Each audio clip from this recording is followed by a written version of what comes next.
আটলান্টিকের ওপার থেকে ভেসে এলো এক ঝড়ো হাওয়া, যা মুহূর্তেই ম্লান করে দিল হাজারো স্বপ্নচারী চোখের ঘুম।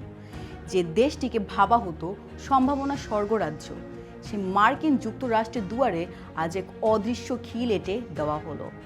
বাংলাদেশ সহ বিশ্বের ৭৫টি দেশের জন্য অভিবাসনের সোনালী পথটি এখন কুয়াশাচ্ছন্ন। সময়টা ২০২৬ সালের ২১ জানুয়ারি।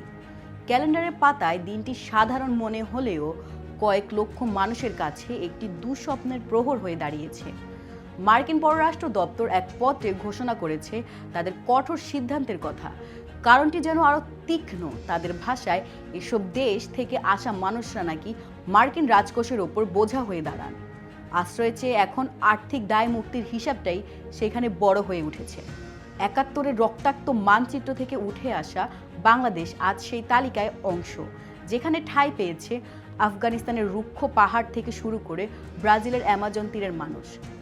তালিকায় থাকা ৭৫টি দেশের নাম যেন এক দীর্ঘশ্বাসের মালা। দক্ষিণ এশিয়া, বাংলাদেশ, পাকিস্তান, নেপাল ও ভুটান, মধ্যপ্রাচ্য ও Africa, Iran, Iraq, Syria, Ethiopia ও নাইজেরিয়ার মতো দেশ, লাতিন ও অন্যান্য, কিউবা, কলম্বিয়া এবং রাশিয়ার মতো ক্ষমতাধর রাষ্ট্র বাদ পড়েনি এই বিধিনিষেধের বেড়াজাল থেকে। তবে নাটকের যবনিকা এখানেই পুরোপুরি থামেনি। মার্কিন দূতাবাস একটি অদ্ভুত সমান্তরাল পথ খোলা রেখেছে। তারা বলছে দুয়ার বন্ধ, কিন্তু আহ্বান জারি আছে।